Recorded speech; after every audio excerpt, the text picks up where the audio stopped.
If you ask me, I think Adam Silver got on that phone and Cheryl Reeve got a talking to. I ain't seen nobody backpedal like she did since Michael Jackson. In case you don't know, Adam Silver is the commissioner of the NBA. Cheryl Reeve is the coach of the Minnesota Lynx, as well as the U.S. Olympic women's basketball team. Now, this is important because the Minnesota Lynx played... Who is this calling me? I know this ain't the way I think it is. Cheryl, would you stop calling me? Yes, of course. Yeah, I told you I was doing the video. Absolutely. I'm not going to not do the video. Of course. No, absolutely not. Listen, I told you I'm not interested. Could you please stop calling me? I'm messing around blocking. If you just keep calling me. Okay, goodbye. Pardon me for that interruption. That was Cheryl Reeve. I told her I was doing this video, but she didn't want me to do it. Anyway, the Minnesota Lynx played Caitlin Clark in the Indiana Fever. Cheryl Reeve is a known Caitlin Clark hater. And in true hater fashion, she left her off the Olympic team on purpose. So quite naturally, Caitlin Clark fans are upset. And Caitlin Clark herself, low-key, was upset. She even said, since they didn't pick me, they'd have woke up a monster. So fast forward to yesterday, where she was asked, how do you feel about the fact that the stadium is going to be filled with Indiana Fever fans? It's all around the league. But as a coach of the home team, there's going to be a lot of people cheering for that other side. I'll get 2 shits. How about one? Not even 1 shit. And this is why I feel like Adam Silver made that phone call. He gave her a talking to. Because before the game, she claimed she didn't give 2 SHITs. And then she said, I don't even give 1 SHIT, right? After the game, after Caitlin Clark and the Indiana Fever came in and spanked them, she had this to say. And sure, last I would just say this game was so fun to be at, to be a part of. Was with it? the Upper Bowl open. Yes. It's the climate. Yeah. In your mind, what are the steps that this league can take to have this be more consistent in the regular season, an event, a game atmosphere like today? I mean, I don't know that I quite understand the question, in that everybody knows that the reason why our teams around the league are having sellouts are because Caitlin Clark and the Indiana Fever are coming to town. Angel Reese has impacted their attendance at the Chicago games, I suspect on the road as well. So what the league can do is be ready to capitalize on the moments. But it's much like when we saw Bird and Magic come in the league, right? That the league has been building, for a watershed moment, and we're here, and now you got to take advantage of it. And it's beyond just kind of saying, okay, well, the Indiana Fever are coming and they're selling out, and you're just sitting back and watching it. How other ways can you monetize and capitalize on it? That's obviously a business, layered thing, but that's how I think you could capitalize. This is why I say that Cheryl Reeve's probably got a talking to. Because how do you go from pregame saying that you don't give 2 SHITs to then postgame talk about how the league can not only capitalize off Caitlin's popularity, but that everybody knows that's why she sells out the stadium, because they're coming to see her. Now, what you failed to mention was that how you also could capitalize by putting her on the USA Olympic team.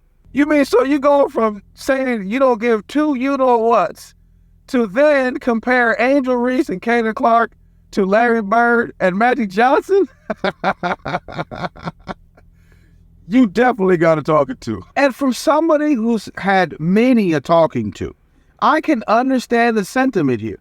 So on the one hand, she was probably told that she needs to clean up her professionalism, because saying that you don't give 2 S's is not professional at all. But I can also understand the resentment here. So you got the big boss coming down to tell a head coach to get your act together, get more professional. Not giving 2 S's is not professional. So when asked, how can they capitalize on Caitlin Clark's popularity, she put the responsibility to capitalize 100% on the NBA. She failed to mention how she's the head coach of the women's Olympic basketball team and that she could capitalize by putting Caitlin Clark on the Olympic team. So in watching the game and watching the post-game interview, I noticed one detail. She's got a Black Girls Rock t-shirt on. That's very important, and here's why. I recently made a video where I said that some of these white coaches are against Caitlin Clark solely because they don't want to upset the black women of the WNBA. See, I tend to take things at face value, and when you do so, you're able to see what's lurking under the surface. This Black Girls Rock t-shirt stinks to high heaven. Why would a white woman feel it necessary to wear a Black Girls Rock t-shirt to a Caitlin Clark basketball game? You look just as ridiculous as when Kanye West and Candace Owens wore the White Lives Matter sweaters. From your pregame comments to your wardrobe choice, it looks like what you're trying to say is that you are in solidarity with black women in an effort to disqualify or discredit Caitlin Clark. But what you had failed to realize is that you had poked a bear, and the bear was watching. A few moments later. Caitlin, you passed Cooper second on time now, rookie season. Yeah. And you do it in Minneapolis where you obviously had a lot of fond memories here. What does that mean to you? And does that add any sort of sentimental value to do that in this building? Not really. Probably something I won't remember. I don't know. It's cool. Yep. You are so funny, girl. You can tell that they talked about it because I forget her name in the middle, but she says it's probably something I'm not going to remember after the reporter asked her, this special whatever. And then Aaliyah Boston says, "Oh, girl, you're so funny." You can tell that that's definitely been a topic of conversation. She's not going to say what the conversations are, but you can tell they talked about it. Yeah, just playing him as though obviously you're going to come back here against them again, and you said the more we talked about before the game, but I think it's now 9-0 in terms of your time in college and in like the Big Ten tournaments in Minneapolis. Just what's got you right about this city? Well, the fans are awesome, man. I mean, how many Fever fans were here? It seemed like a lot of Fever fans. Are you saying there are a lot of Fever fans here? There were a lot of Fever fans. Yeah, there were a lot of Fever fans. They were cheering, going crazy. I mean, I remember like when I was here for in college, like the people were lined up like overnight to try to get in the door, and like they just love women's basketball. The city supports women's basketball. Obviously, the history here and what the Lynx have been able to do. But yeah, I mean, I guess maybe there's a little magic in here. Who knows? Just knock on wood because we do come back.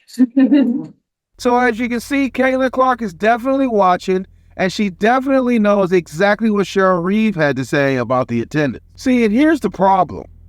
People are definitely underestimating Caitlin Clark, whether it be because of her demeanor or it could be racial stereotypes or whatever. They are definitely making a big mistake underestimating her. And so when you underestimate the wrong person and do a bunch of talking and disrespect them and slight them, and they use your words against you, not only are they going to beat the brakes off of you, but they're going to make you look real stupid.